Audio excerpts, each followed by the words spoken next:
Sir నమస్కారం sir.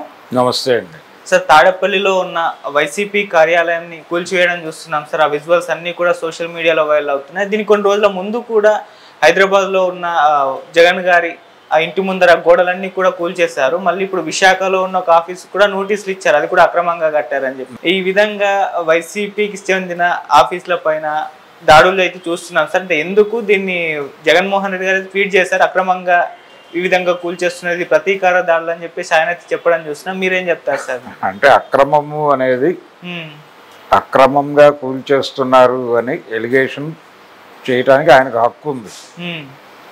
కానీ 5 ఏళ్ళు వాళ్ళు పరిపాలించినప్పుడు ప్రాపర్ అనుమతులు ఎందుకు తీసుకోలేదు అనేది, అంటే ఇప్పుడు ప్రజావేదిక కూల్చివేతతో ప్రారంభమైనటువంటి పాలన అయింది జగన్మోహన్ రెడ్డి. కాబట్టి తను చేపట్టే నిర్మాణాలకు సంబంధించి కనీసం జాగ్రత్తలు తీసుకోవాల్సినటువంటి చైతన్యం ఉందని అనుకుంటాం ఆయనకి. కానీ ఈ 2 నోటీసులు వచ్చినటువంటి 2 కూల్చివేతకు గురైనటువంటి కేంద్ర కార్యాలయం, తాడేపల్లిలో ఉన్నటువంటి కేంద్ర కార్యాలయం, అలాగే విశాఖలో ఉన్నటువంటి కార్యాలయం. విశాఖది అనుమతుల కోసం అప్లై చేశారు, కానీ ఎక్కడ అప్లై చేయాలో అక్కడ అప్లై చేయలేదు. అంటే దానికి గ్రేటర్ విశాఖ మున్సిపల్ కార్పొరేషన్ నుంచి అనుమతులు కావాల్సి ఉంది, ఇంకో చోట అప్లై చేశారు. ఒక 10,000 ఎంతో డిపాజిట్ చేశారు, తర్వాత కొన్ని లక్షలు పే చేశారు విడిగా. తర్వాత ఈ ప్రాసెస్ అంతా జరుగుతోంది. ఎందుకు వేగంగా పని కంప్లీట్ చేసుకోలేకపోయారు అనేది ఒకటి. అంటే నెమ్మదిగా చేసుకుందాంలే, మనదే అధికారం అనుకుని ఏదైనా అలా వ్యవహరించారా అనేది ఒక వెర్షన్. ఎలాగో మనమే గెలుస్తాం కదా, అప్పుడు చూసుకుందాం అనుకున్నారా? దానికంటే కూడా ఇక్కడ ఉద్యోగుల నుంచి ఒక రకమైనటువంటి నిర్లిప్త ధోరణి మొదలైంది జగన్ పాలన పట్ల అనేది అర్థమవుతుంది. చాలా ఎర్లీగానే మొదలైంది అది. చాలా అంటే ఆయన పరిపాలన విధానం అర్థమవగానే ఉద్యోగులు కొంచెం జరగటం మొదలుపెట్టారు పక్కకి. ఈ క్రమంలోనే ఈ డిలేస్ అన్నీ జరిగినాయి. దీన్ని అవకాశంగా తీసుకున్నారు ఇప్పుడు, అంతే. దీన్ని అవకాశంగా తీసుకుని కాగితాలు చూపించే కూలగొట్టేటువంటి కార్యక్రమం మొదలుపెట్టారు. అది తాడేపల్లిలో కావచ్చు, విశాఖలో కావచ్చు, హైదరాబాదులో కావచ్చు. హైదరాబాదులో నిజానికి సంబంధిత శాఖ నుంచి క్లియర్ ఇండికేషన్ లేకుండానే కూల్చివేతకు కదిలారు అనేది కదా మనం ఆ రోజు విన్నది, చూసింది. వాళ్ళు వద్దని చెప్పారు కదా, తర్వాత ఆగింది కదా అది. కూల్చివేతలు మొదలుపెట్టిన తర్వాత ఆ కన్సర్న్ డిపార్ట్మెంట్ వాళ్ళు వద్దని చెప్పాక ఆగింది కదా. ఇక్కడేమో సెక్యూరిటీ పోస్టులు, అంటే రోడ్డు మీదకి, అంటే ప్లాట్ఫామ్ మీదకి వచ్చినటువంటి కన్స్ట్రక్షన్స్ కూల్చారు. అక్కడ ఏకంగా వాళ్ళు కన్స్ట్రక్ట్ చేస్తున్నటువంటి బిల్డింగ్నే కూల్చారు తాడేపల్లిలో. తెలంగాణలోను ఆంధ్రాలోను కూడా కక్ష సాధింపు మొదలవటం. కక్ష సాధింపుగానే చూడాలి.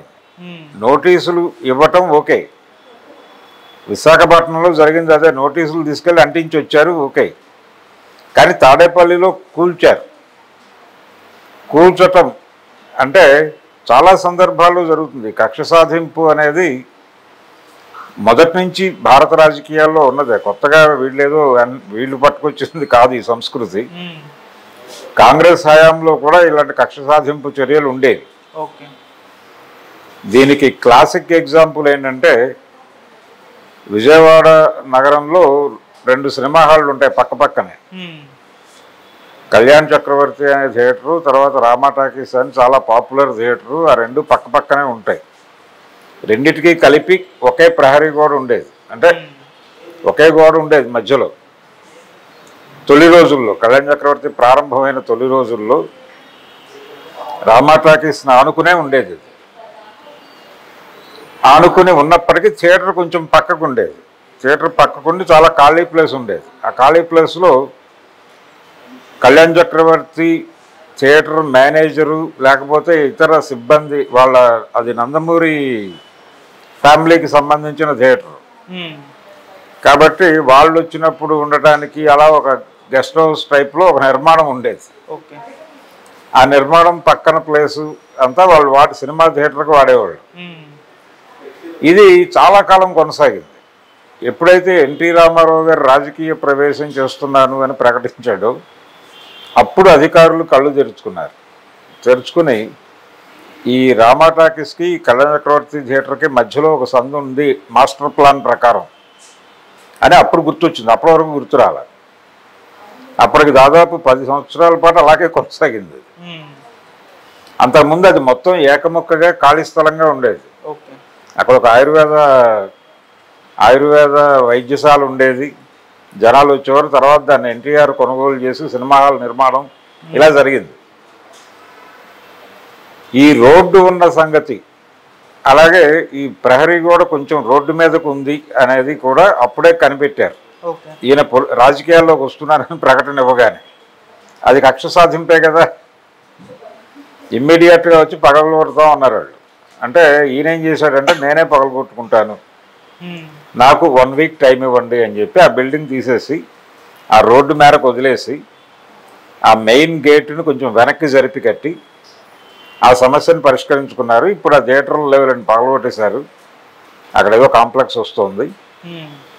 ఇలాంటి కక్ష సాధింపులు చాలా చోట్ల కనిపిస్తాయి. చాలా నిర్మాణాల మీద కక్ష సాధింపుతో నోటీసులు ఇవ్వటం మనం చూసాం. జగన్మోహన్ రెడ్డి చేసింది కూడా అదే. ఆ రోజున చంద్రబాబు నివాసానికి ముందు రోడ్డు మీదకు ఉంది ఇది అని కదా దాన్ని పగలగొట్టారు ప్రజావేదికని. అదే రోజున అదే సందులో ఉన్నటువంటి చాలా నిర్మాణాలకు నోటీసులు వెళ్ళినాయి. కానీ ఏ నిర్మాణం జోలికి వెళ్ళవా. మంత్రి సత్యనారాయణరాజు గారి ఆశ్రమం కూడా ఇదే లైన్స్లో ఉంది. అది ఇప్పటికీ అదే లైన్లో ఉంది. దాన్ని కూల్చలా. అలాగే వాళ్ళు నోటీసులు ఇచ్చిన ఇంకా భవనాలు ఉన్నాయి యాజ్ ఇట్ ఈస్గా. అలాగే వాటి జోలికి కూడా వెళ్ళాలి. ప్రజావేదిక మాత్రమే కూల్చారు.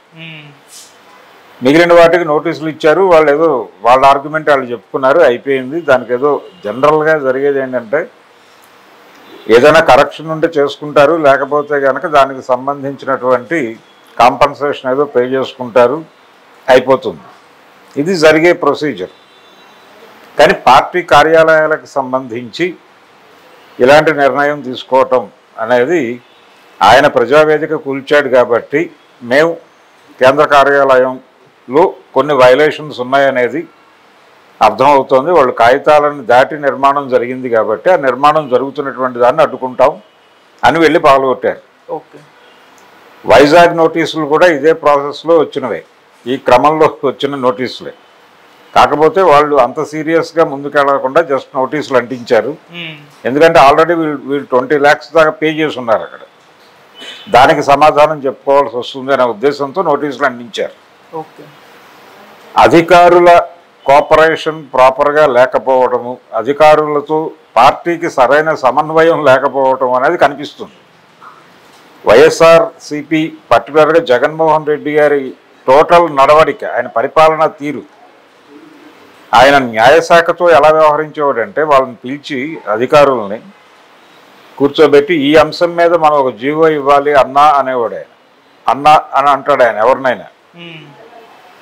అంటే అది మీరు చెప్తున్నటువంటి టైంలో కుదరకపోవచ్చు అండి, దీనికి సంబంధించి గత చరిత్రలు ఇవన్నీ ఒకసారి రెఫర్ చేసి ఫర్దర్గా దీని మీద ఎటువంటి ఇబ్బంది, చట్టపరమైన ఇబ్బంది తలెత్తకుండా జీవో ఇవ్వాల్సి ఉంటుంది. దానికి సంబంధించిన స్టడీ పూర్తి కాకుండా జీవో ఇస్తే ఇబ్బందుల పాలవుతాం అని వాళ్ళు చెప్పేవాళ్ళు. అంత టైం అవసరమా అన్నా అనేవాడు ఈయన చాలా అమాయకంగా. ఎల్లుండి ప్రకటిస్తే బాగుంటుంది అని టైం చెప్పేసేవాడు ఈయన. 3 రోజులు టైం ఇచ్చేవాడు, వాళ్ళు 30 రోజులు టైం అడిగితే. అప్పుడు కొంతమంది అధికారులు సరే 3 రోజుల్లో జీవో ఇచ్చేద్దాం అన్న పద్ధతిలో చెప్పేసి అక్కడికి దాన్ని వాయిదా వేసి జీవో ఇచ్చేవాళ్ళు. ఆ తర్వాత కోర్టుకు వెళ్ళేది. అది జగన్మోహన్ రెడ్డి గారి జీవోల్లో దాదాపు అన్ని కోర్టుకు వెళ్ళి వచ్చినవి.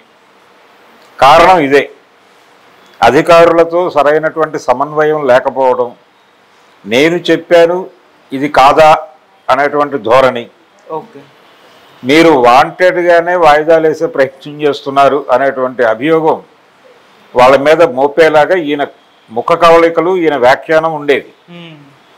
దానికి వాళ్ళు హర్ట్ అయ్యేవాళ్ళు. ఈ సమన్వయ లోపం అనేది నడిచింది. అలాగే ఆయన ఎవరిని తన దీనిలోకి తీసుకునేవాడు కాదు, తన నమ్మకంలోకి తీసుకోవటం ఇలాంటి కార్యక్రమాలు లేవు. దీంతో ఏమైందంటే ఎక్కడికక్కడ కంపార్ట్మెంటల్గా తయారయ్యారు. ఆ కంపార్ట్మెంటల్గా తయారవటం వల్ల వీళ్ళు 5 ఏళ్ల పరిపాలనలో ఒక్క ఆఫీస్కి కూడా ప్రాపర్ ఇవి తెచ్చుకోలేకపోయారు, అనుమతులు తెచ్చుకోలేకపోయారు. ఆ ల్యాప్సెస్ ఇప్పుడు వీళ్ళు అడ్వాంటేజ్గా తీసుకున్నారు. తీసుకుని కక్ష సాధింపు చర్యలు చేస్తున్నారు. ఇది ప్రాసెస్. దీనిలో వైఎస్ఆర్సీపీ లోపం ఉంది అనేది అంగీకరించినప్పటికీ తెలుగుదేశం నుంచి తెలుగుదేశం ప్రభుత్వంలో అంటే ప్రభుత్వం రావాలి అని కోరుకున్నటువంటి అధికారులు ఉన్నారు. నిజానికి ఉద్యోగులు 70% పైన, దాదాపు 80% జగన్ ఉండకూడదు అని అనుకున్నారు. సెక్రటేరియట్ ఉద్యోగులు అయితే 90% అనుకున్నారు. 90% సెక్రటేరియట్ ఉద్యోగులు జగన్ పోవాలి అని అనుకున్నారు. ఈ ప్రాసెస్లో ఉద్యోగుల నుంచి కూడా కొంత అత్యుత్సాహం, ప్రభుత్వం నుంచి క్లియర్ ఇండికేషన్ ఉంది అని కూడా అనుకోలేము. ఉండొచ్చు కూడా, ఇప్పుడు సమర్థిస్తారు అనివార్యంగా. ఈ క్రమంలోనే వీళ్ళ ఉత్సాహము కలగలిసి మనం ఎందుకు అడుగు ముందుకు వేయకూడదు, ఇక్కడ పేపర్ మీద లోపం ఉంది కదా, ఆన్ పేపర్ లోపం ఉన్నప్పుడు మనం అడుగు ముందుకు వేయడానికి ఎందుకు జంకాలి అనేటువంటి ధోరణిలో వెళ్ళిపోయి కొట్టేశారు తాడేపల్లిలో. వైజాగ్లో ఏంటంటే వాళ్ళు ఒక చోట అప్లై చేసి ఇంకో చోటకి ట్రాన్స్ఫర్ చేసి, ఆ ట్రాన్స్ఫర్ చేసినప్పుడు దాని తాలూకా కాంపన్సేషన్ కట్టి కొంత పేపర్ వర్క్ జరిగింది అక్కడ. అందుకని ఇమ్మీడియట్గా చర్యలకు వెళ్తే వాడు కోర్టుకు వెళ్తాడు. అందుకని వీళ్ళు ఏం చేశారంటే ఇంకా అనుమతులు రాకుండా మీరు నిర్మాణాలు జరిపారు అని ఒక నోటీస్ సర్వ్ చేశారు. ఆ నోటీసు సీరియస్గా తీసుకెళ్ళి అక్కడే అంటించి వచ్చారు. జనరల్ ప్రొసీజర్ అది. అంటించడంతో పాటు రాస్తారు కూడా, గోడల మీద రాస్తారు, ఇది కోర్టు పరిధిలో ఉంది, వివాదంలో ఉంది, ఈ స్థలం కోర్టు పరిధిలో ఉంది, ఫలానా సెక్షన్ ప్రకారం ఇది ఇన్వాల్వ్ అయి ఉంది అనే పద్ధతిలో రాస్తారు కూడా. అయితే ఇక్కడ నోటీసులు అంటించి వచ్చేశారు.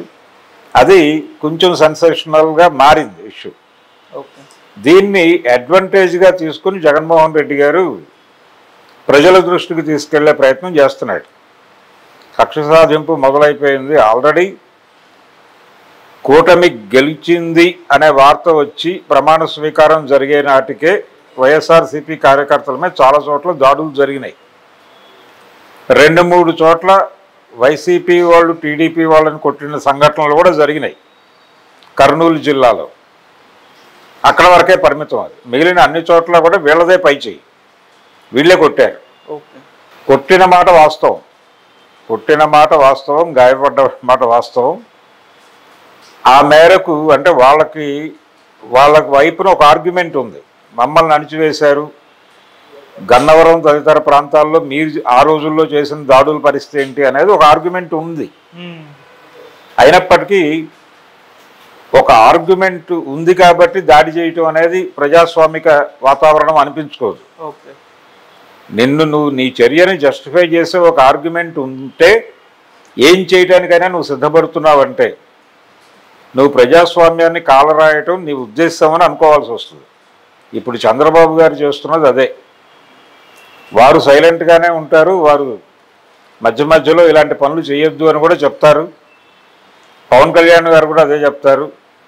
ఈరోజు ఆయన అసెంబ్లీ ఉపన్యాసంలో, పవన్ కళ్యాణ్ అసెంబ్లీ ఉపన్యాసంలో స్పీకర్ని కూర్చోబెట్టిన తర్వాత ఆయన చేసినటువంటి ప్రసంగం, స్పీకర్ని ఉద్దేశించి అయ్యన్న పాత్రుడు గారి గొప్పతనం గురించి ప్రపంచానికి చెప్పడం కోసం పవన్ కళ్యాణ్ గారు ఇచ్చిన ఉపన్యాసంలో ప్రధాన వాట గత 5 సంవత్సరాల పరిపాలన సమీక్ష కూడా ఉంది. అదెందుకు? గత రాక్షస పాలనలో ఇవన్నీ అవసరమా? వాళ్ళు పారిపోయారు, నిలబడలేదు సభలో. ఈ వ్యాఖ్యలు ఇవన్నీ అక్కడ వాళ్ళు లేకపోవచ్చు, అక్కడ గొడవ చేయకపోవచ్చు, కానీ ఇవన్నీ బయటకు వచ్చాయి కదా ఆల్రెడీ. ఇది కాదు, నువ్వు ఏదైతే ఆదర్శంగా మాట్లాడతావో విడిగా, గతంలో ఏ ఆదర్శం గురించి అయితే నువ్వు మాట్లాడావో ఆ ఆదర్శాన్ని పక్కన పెట్టి ఈ రోజున వ్యవహరిస్తున్నారు వీళ్ళు అందరూ అనటానికి ఈ రోజున పవన్ కళ్యాణ్ గారు చేసిన అసెంబ్లీ ఉపన్యాసం కూడా ఉదాహరణ. ఓకే. వారు కూడా ఇది సబబే అనేటువంటి ధోరణిలో ఉన్నారు.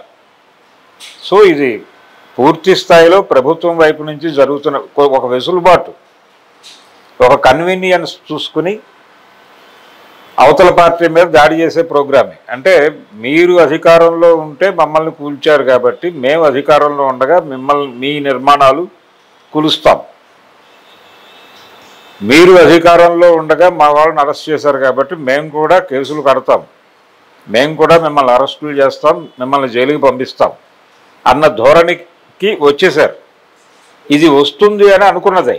ఇది అనుకోకుండా జరుగుతున్నటువంటి కార్యక్రమాలు కాదు, ఇవి జరుగుతాయని చాలా స్పష్టంగా ఎన్నికలకు ముందే కూటమి గెలిస్తే జరగబోయేది ఏమిటి అనే దానికి సంబంధించి అందరికీ ఒక క్లియర్ పిక్చర్ ఉంది.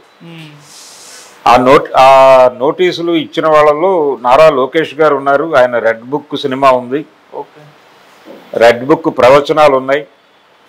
కాబట్టి ఇందులో భాగంగానే దీన్ని క్లియర్గా కక్ష సాధింపు అనే అనుకోవాల్సి వస్తుంది. ఇది ప్రస్తుతానికి నిర్మాణాల వరకు పరిమితమైంది. దీనికంటే ముందు ఆస్తుల మీద దాడులు జరిగినాయి, కార్లు పగలగొట్టారు, అలాగే ఇళ్ల మీద రాళ్లు వేశారు. మచిలీపట్నం లాంటి చోట్ల పేరు నాని ఇంటి మీద రాళ్లు రువ్వినటువంటి సంఘటన చూసాం మనం. అవును. మరొక చోట వెహికల్స్ తగలబెట్టారు. ఇవన్నీ జరిగినాయి. దీన్ని భరించాలి అని కూడా వాళ్ళు డిసైడ్ అయ్యారు. ఇది నెమ్మదిగా సద్దుమణుగుతుంది. ఇది సద్దుమణిగిన తర్వాత అరెస్టుల పర్వం మొదలవుతుంది. ఈ అరెస్టుల పర్వంకి దీనికి మధ్య ఫేజ్లో కొంతమంది లొంగుబాటు ప్రకటిస్తారు. ఈ లొంగుబాటు ప్రకటించిన వాళ్ళని ఎక్కడో చోట అకామిడేట్ చేస్తారు. అది జనసేనలో చేస్తారా లేకపోతే బీజేపీలో చేస్తారా అనేది నెమ్మదిగా కాలం నిర్ణయిస్తుంది. ఓకే. ఇది జరగబోయేటువంటి పరిణామం. వచ్చే ఎన్నికల్లో ప్రజలు తిరిగి అవతల పార్టీకి మెజారిటీ ఇస్తే ఇవన్నీ వాళ్ళ పుస్తకంలో రాసుకుంటారు. ఇప్పుడు లోకేష్ గారు ఎలాగైతే గ్రంథస్థం చేసుకుని ఆ ప్రొసీజర్ ప్రకారం ఫాలో అవుతున్నారు అనుకుంటే ఇలాంటి గ్రంథమే వాళ్ళు రూపొందిస్తారు కదా, రూపొందిస్తారు. ఇది జనరల్ ప్రాక్టీస్లోకి వెళ్ళిపోతుంది అని అనుకోవటం. కక్ష సాధింపు చర్యలు అనేవి ఇది చాలా సందర్భాల్లో చూసాం మనం. చాలా సందర్భాల్లో ప్రపంచానికి తెలిసిన విషయమే. జనాలు ఎవరు కొత్తగా ఫీల్ అవ్వట్లేదు. ఇది జరుగుతుంది అని అందరూ అనుకున్నది అదే జరుగుతోంది. చూద్దాం, సరదాగా ఎంటర్టైన్ చేద్దాం అన్న మూడ్లో ఉన్నారు.